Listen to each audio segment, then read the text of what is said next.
Hello, everybody. Hello. Hello. Happy Pentecost Sunday to each and every one. This is a special edition of A Seat at the Table. Today I am hanging with the priest of my house, Bishop Mark, Eminem, sitting at the table together. Hello, good evening to everyone. Everyone, may God bless you and keep you. Amen. You know, as we were sitting, as we were discussing, so much has happened. There's so much unrest. Yes, it is. Right now all over the world. It's just not in the country that we see the pandemic. We just see so much stuff is going on in the world. And so as we was just sitting and we was just talking and we was talking about all the stuff that was going on. We was talking about George Floyd and all of the killings of our young black men. And we was just sitting and we were just reflecting because I have the priest in my house. He's a black man. I have my grandson. I have my nephews. I have my cousins, and so it is it's some concerns. Yes, I have brothers. Yep, brother-in-laws. And Yes.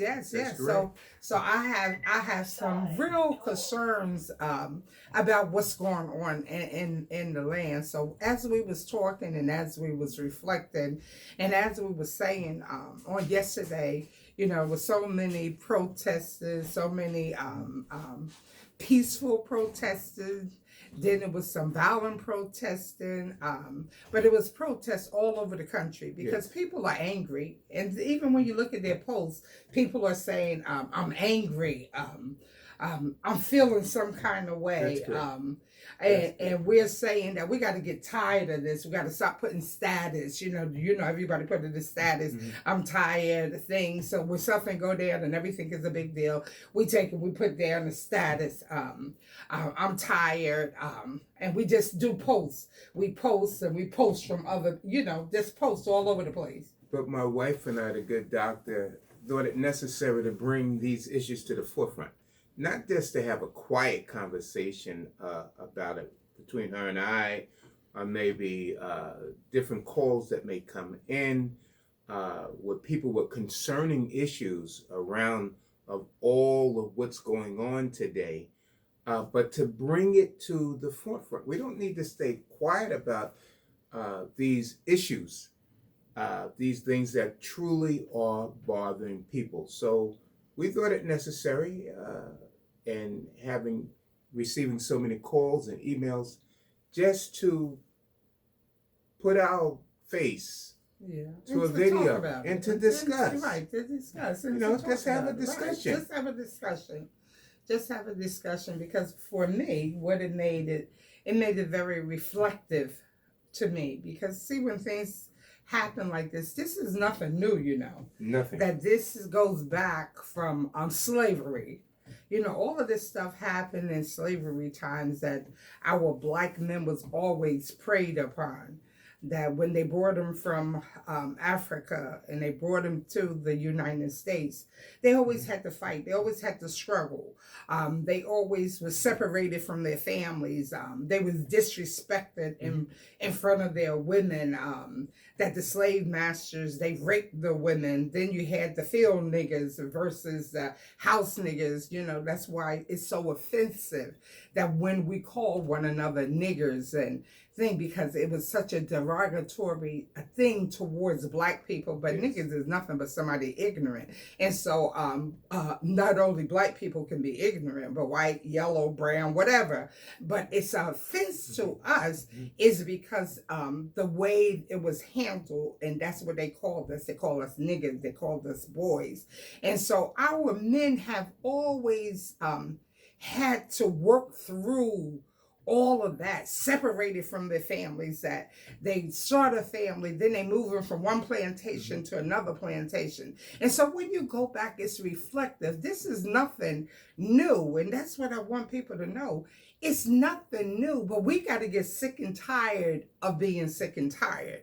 and we have to pull together. And I heard the mayor of Atlanta as she was saying that we have to have peaceful protests, that we just can't come and we just can't be burning down our cities and burning down our houses and burning down our neighborhoods. We can't do that. It's like me going out here and burning up my house and then I don't have anywhere to live. We don't do that. That when you come in your neighborhood, when you destroy your neighborhood, then you don't have grocery stores. And we see now, even before all of this happened, one of the things that they were saying with the pandemic, they said that it was not grocery stores, it wasn't thing that's available in our neighborhood. And so why now? Because I remember in 1967, I believe it was, I was a little girl, and I remember the riots. I remember the riots, and I remember being afraid, and I remember the National Guards, and I remember you looking out your window, and you had to be right there on Bergen Street. You had to be real careful because they was just shooting, and it was just horrible, all the looting. But they never really came back. They never came back from that. And so we have to tell our children, because I know they're angry. They're angry and I'm angry. But we have to go back. We have to know our history, where it began. And it's so devastating to me because we as a people, sometimes we fight so against one another, but that's right from slavery. And then we start moving up and we come up in history, and then we see where Martin Luther King came, and Martin Luther King, he did peaceful protests, and he came together. He was a young man, he was in his 20s.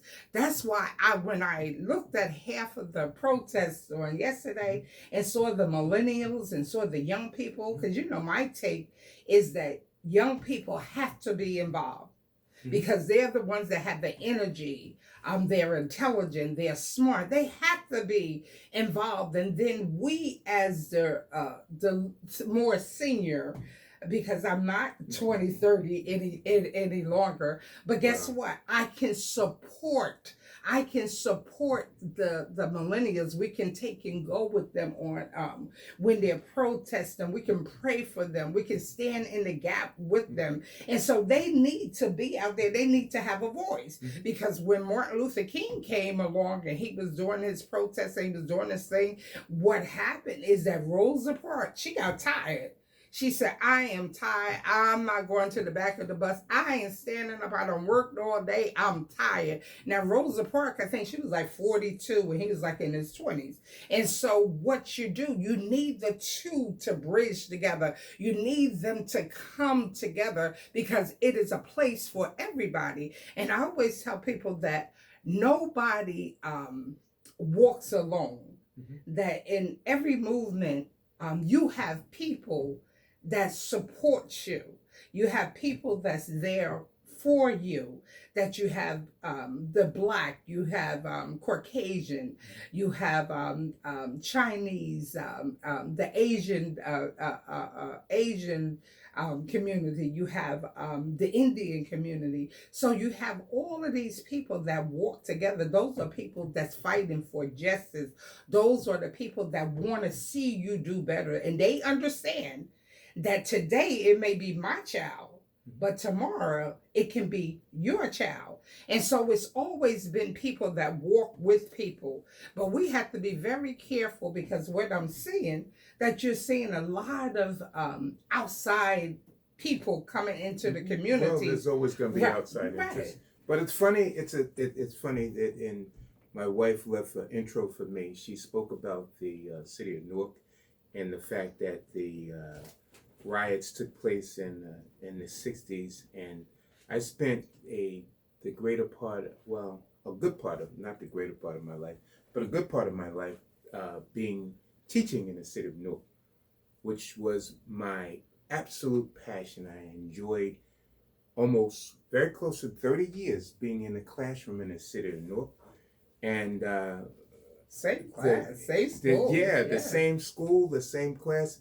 Technology high school for very close to 30 years, as I stated.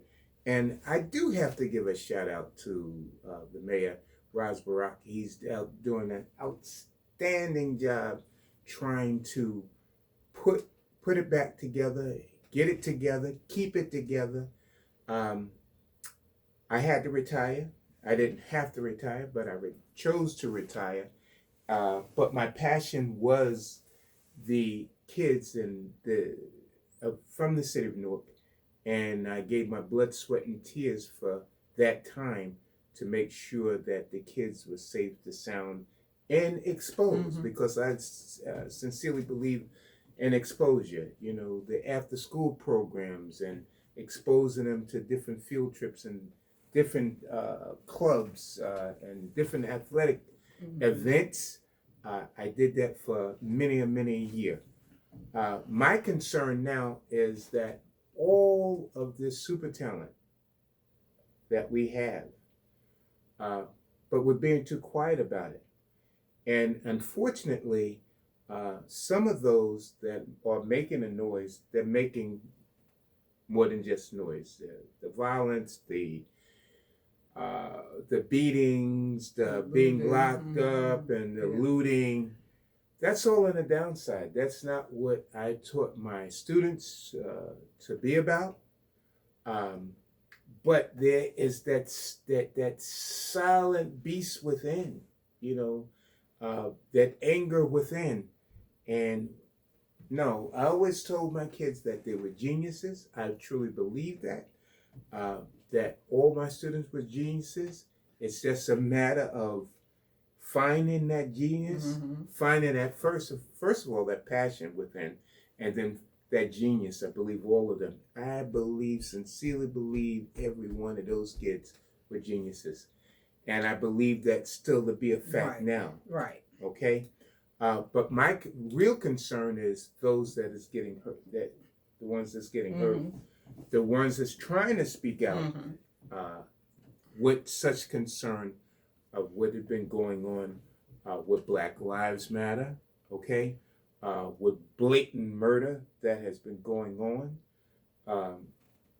These are the things that we no longer need to be quiet about as the young seniors that we are, okay? Yeah. But there's a lot of us that have gave our blood, sweat, and tears to the community, okay? Not only have I was a teacher, I'm presently a pastor, okay? Have a church of my own, and everything is for that greater good of the community. But what I don't see is our seasoned seniors speaking out. You know, there's a concern.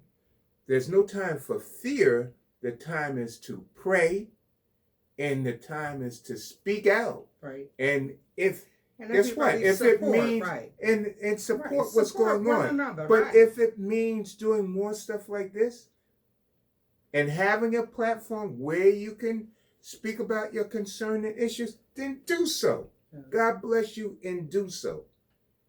But we can no longer just stay still. We can't stay quiet. And with that being said, that's why we're doing this tonight. And you're saying it's a genius in each and every one of us, and it really lies within us. And that's what I want to go back to slavery, because my thing is, you know, I've always believed that you have to know your history. And the slaves, those were the most brilliant people. They made every kind of invention, the iron, the sugar. I always marvel at just the patch over the eye, because they could not stop working in the fields. That if they did, they would get beaten down. And so what they did, they put a patch on their eyes and they kept on moving. And so these people was brilliant. That, I mean, the light bulb, we have the light bulbs. You see the light. I don't know if you can see the light, but it's a light that's over the table. But the light bulb was it was made by what's his name? His name was Louis Louis Lattimore. That's who he was. And he worked with Edison. he was the one that did the light bulb and the electricity. Yes. And so when you look and when you see that, I am just amazed because sometimes we don't know who we are. We don't know where we came from. So we don't get it. His name was Lewis Lattimore. I did have it written down. And so we don't know who we came from. And it amazes me because nobody can go anywhere without their phone. And the first cell phone was created by Henry Sampson. Yeah. It was created by Henry Sampson. And then years later, when the digital cell phone came out, that was by Jesse Russell. And so that we have always been a great people, that when you look at all of these bridges and you look at all of these things that has been built, they were built by the slaves. And they're still standing, 500, 300. All of these years later, they're still standing. And so we just need to know that we are a great people, but they keep changing. See, they keep changing the rules on you. Then they say, oh, you got to get education. And so then we started going to school and we started getting education. Then they start worrying about you because now you have education. And I remember, I am a scientist. I am a retired scientist. And I remember at work, it was a young man named Gordon Cosby. And Gordon was a brilliant mind, and he did work that he did a patent, even with the dialysis. He just did some great things, but they were so intimidated by Gordon. When Gordon opened up his mouth, everybody looked like they just shook, and they didn't want him to talk. They didn't want him to speak. And I remember sitting right outside the desk. My boss's office was here, and I sat right outside of that desk. And I remember Gordon would go in there talking to the boss, and the boss would cuss him out. Oh my God, they would go back and forth, back and forth. Well, Gordon would come out of that office, and when you saw him, he was like very, he had himself together. He would smile. He never came out. He never complained. He never said, oh, they doing this, that, this thing. And at the next meeting, he was standing up with his brilliant self, giving his thoughts and his ideas. But it taught me, it helped me, because there wasn't that many Black scientists at that point at Sharon Plow. It was just a few of us that you can really kind of count on your hands. And it made me that when 20 some years later, I had an issue at work. I had an issue where I was a senior scientist, and a young lady came in, and she came in, and at that time I did not have my PhD, and she came in and she had a PhD, so they had to give her something. And so they put the senior scientists, they put some of us under her because they wanted her to stay. And she was brilliant, she was good. And I really, really liked this woman. I really thought that she was a brilliant mind. But somewhere down the line, that when she looked at me, when she saw me, she did not see the same thing.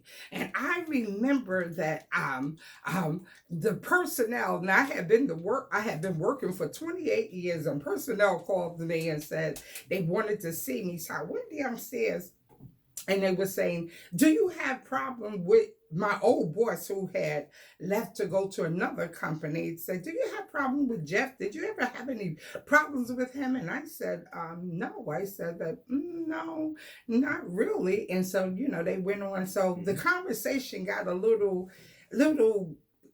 off. And I said, I'm feeling very uncomfortable. I said, because there's two sides to every story. I said, and if you felt like you needed to talk to me and Jeff, you should have did that when he was there. Then I went back to my room. The next morning, they called me back, and then they asked me, did I have a problem with this young lady? And they asked me, how did I feel about her? And that's all I said. I think she's very bright. I think she's brilliant. And then they said, oh, she said, you're not qualified to do your job. Now, I've been doing my job, supervised have gotten every type of award, every type of President's Award, everything I received, Black Achievers Award, 1,000 Mentors, had my own program, a poster, competitive poster session, and now this woman saying that, oh, you're not doing your job.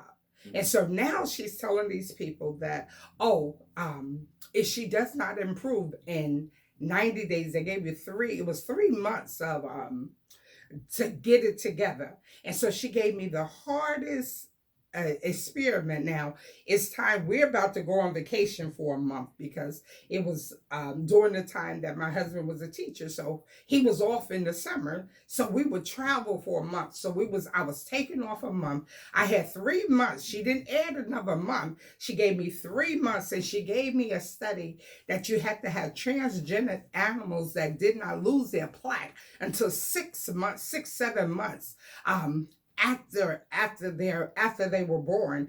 And I was saying, how do I do this? What do I do? But God is so good. See, when you trust God, when you love God, God is so faithful because he already sees down the pipe. He already knows what's going to happen. So he already sees everything that happened, everything that's going down. God already sees. He already sees and he knows.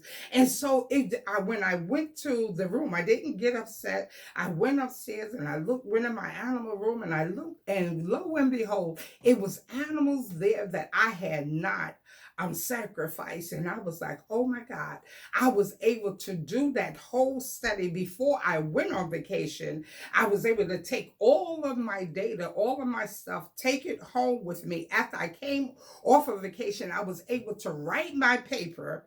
I was able, only thing I had to do was do the statistics. And one of the young ladies who is my sister in Christ, she was working there, and we edit, because when I write, I always have somebody edit, go back, because that when you're in corporate America, that you may have 10 people to go over. If I write a paper, or if I'm doing something, they take and you pass it from one doctor to a next doctor to a next doctor, and we edit the paper. So she came home with me, and as I was writing up the report and she was editing the report, I took it back, and in that 3 months, I gave her back everything that she said. And it was so funny that when we went to personnel, the personnel people she said to the personnel lady, I do not like the results. So the personnel lady looked, and she marveled. She was like, wow, I cannot believe that you did this whole experiment. You wrote a whole paper. You have all the statistical values of the study, and this woman is saying that she's still not happy. So the personnel, I didn't have to say anything. The personnel lady looked at her, and she said to her, she said, well, what do you want her to do? You want her to forge the data? This is the data. We deal on theory. This is the data that you receive. And so the personnel lady was so aggravated with her. And so I went back to my desk and everything. So she couldn't get rid of me. She just could not get rid of the talent, because she was threatened. She was threatened about what she saw. She was threatened because here was a Black woman that she didn't know how to deal with. And so we have to know who we are, that we're great people. We have great minds. And so it would happen that a few months after that, a young man and a young lady, they both left. The two people that she chose, that she decided she wanted to push in the company, they both left to go get their PhD. Both of them left. And so now she was saying, she comes to me and she said, oh, I have a job for you. And I want you would would you like to supervise? It's a big job. And I'm looking at us, I've been doing this for like 28, 29 years. This is what I do. I said, and so she still had to come back and give me back my job. And God just happened that when she put me in that position, he moved her completely, that she went to a whole nother department. So you have to know who you are, because people are always going to be threatened. They're going to be threatened by who you are, because you are brilliant. Always. You are brilliant. The genius lies within you. And that's what I want to tell our children. I want to tell the youth, to tell the millennials, you are a great people, and you're going to school and you're trying to do what society has said. But we have to be so careful, because now you have, because see, race and as yesterday, it's just so much stuff that's going on in my mind that yesterday, as we was talking and we was traveling around, we were seeing different videos, because I only saw the one video where the Caucasian police put his knee on this man's neck. Now, how you put your thing, because that's your trachea, that's where your air, that he cut off his air, his airway, no oxygen, no breathing. So he killed that man. He killed that man, but it was just so, I think it was so traumatizing, is because people saw him die right in front of their eyes, and that was crazy. But as I went through yesterday and I saw different, we saw the different videos, and the different videos, it was videos where 3 of those police were involved, that they moved them from here to there to here to there. And then the one police just stood and he watched. You're just as guilty, because people was yelling, he can't breathe. He's calling, stop it. He never said a word. He should have said, stop it, man. Hey, you're going too far. You should have said something. You should have spoke out. He didn't speak out. And so he said it was okay, because when we don't take and we don't do and we don't take action, we're saying we come in agreement. We say, okay, this is okay. It's like we're high-fiving the person. And so as we saw those videos, that where they took him out of the car, in the car, set him on the sidewalk. But the thing that disturbed me the most is when we started having, I did not see this video, maybe somebody out there did, but one thing they said to me as we were having discussion, that the young man and the police officer both worked for the same establishment. They were both bouncers. And this man had a grudge. He had a hatred for him. And so this was his opportunity to take and kill that man, and thought he was getting away with it, because he did not get away with it, because the Black community, the white community that believe in justice, they're going to take a stand. And the community, because we're one nation, one nation under God, what? Indivisible. With liberty and justice for all. And it's not a red state. It's not a blue state. But we're one nation, one people. And so it's always a root. And so my thing is, where did this start from? First of all, how can you make our nation great again from 1956? Go back. 1956. It was a lot of unrest in the land, 1956. Yeah. And so where do hatred come from? Where do it come from? I pray for our president, because he's our president. And when I am a Christian, I am saved, sanctified, and filled with God's precious Holy Ghost.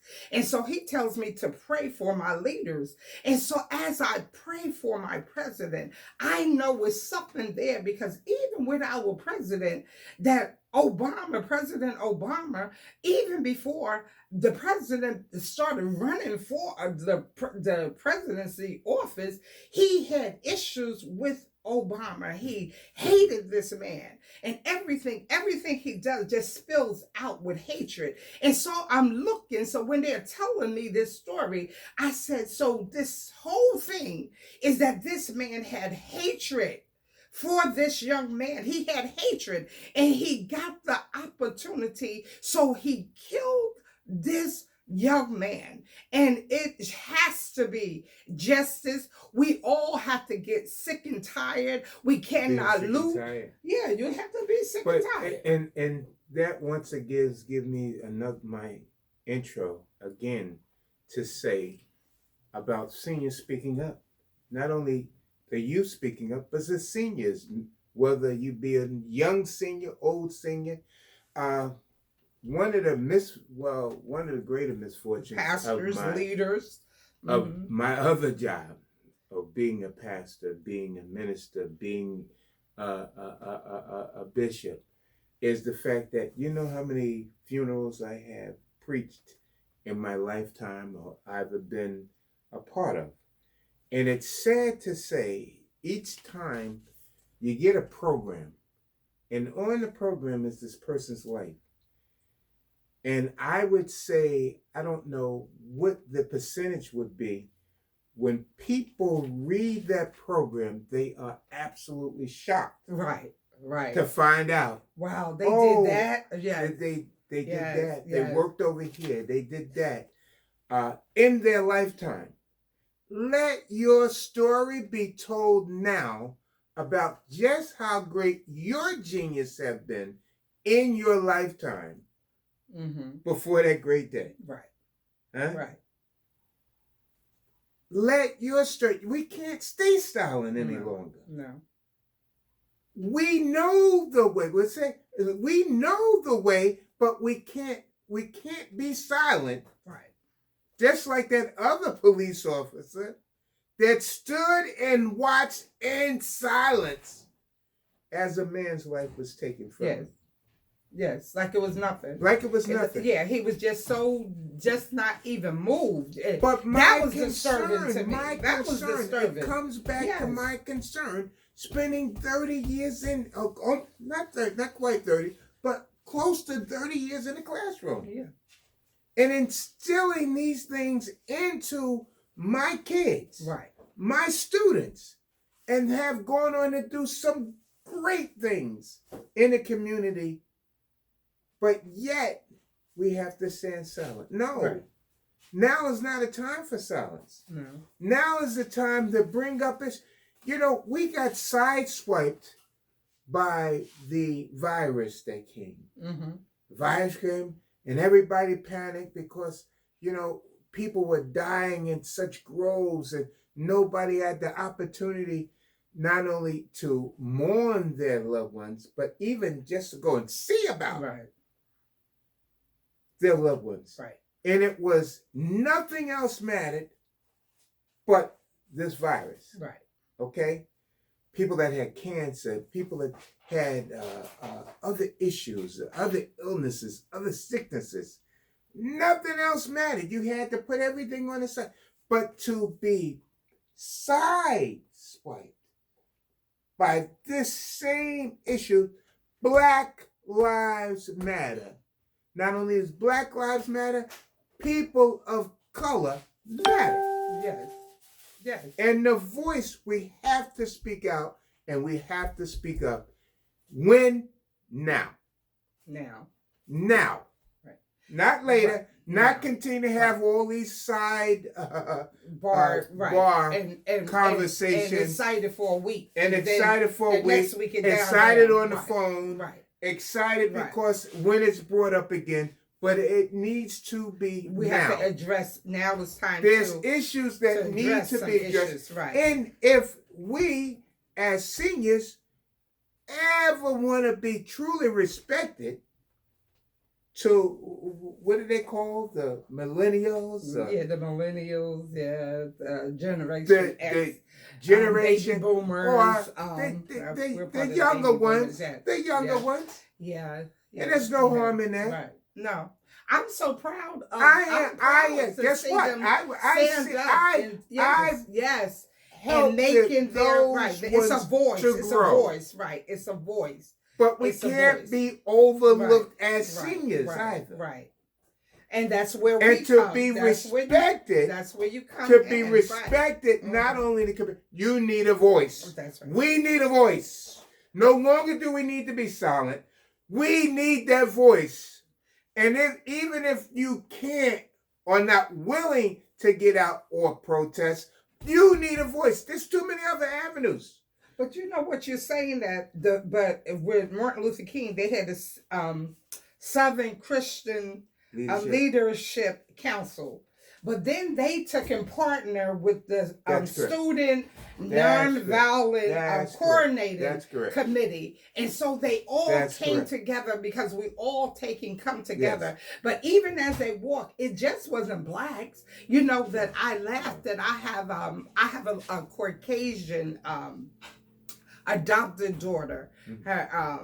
She's a medical doctor. She lives in Maine, and she fights for justice. She don't care you black, white, yellow, purple, whatever. She's always took a stand. She's always stood up. She's always fought for equality. She just there to her and her husband. And I said, just like I said, I would not want anything to happen to my black grandson, Jonas. I would not want anything to happen to my Caucasian grandson, Robbie. That because I'm quite sure that she's concerned because it's different things. Because if it's not violence itself, it is so many things that's taking our children's lives. Drugs are taking our children's life. Gangs are taking our children's life. We should be just as upset about black on black crimes, white on black crimes, white on white crimes. We should just be fighting for justice. One people. We got to understand that. And I thought this would be a great day to do this because this is Pentecost Day. And Pentecost is when the church was really started. This is when we receive power. So this day is Pentecost that God has empowered us. So now since he empowered us, we need to get up and we need to do something. We just can't keep talking with our mouths, but we have to get up and we have to do something, and we have to pray for our president. We have to pray for those leaders that don't see it. I don't care. I don't know how they was raised. I don't know what happened in their lives, because I always tell people, I don't care how much money you have, because I think it was Jobs that when he died, and he was the billionaire that did was it Microsoft? Steve Jobs. And when he died, he found out that money meant absolutely nothing. It meant nothing, because when you don't have good health, I don't care how much money, you cannot buy good health. You cannot buy to stay on earth a little longer. But for those people who don't know, see, because death, this is not the end, that we still have to stand before God. And so I applaud everybody, but it is your choice. It is your choice, because that's the thing that God did. He gave us a choice that we choose this day in whom you will serve. So whoever you're serving, you got to choose whom you will serve. But see, death is just not it. See, that we have to get back up. We got to stand before the judgment seat. I don't care how much money you got. I don't care what your name is. I don't care who you think you are, that we still have to stand before the judgment seat. And so many people that sick, even today, with a whole bunch of money, that see things have not affected some people. It has not affected their family. It has not affected, because they're protected. You know, and I keep saying, you got to be careful. I want to come back to this. We got to be careful that people coming in your neighborhood, tearing up, burning up your neighborhood. Then they go back to suburbia. They're going to their beautiful homes. They're going to where they can go get their groceries.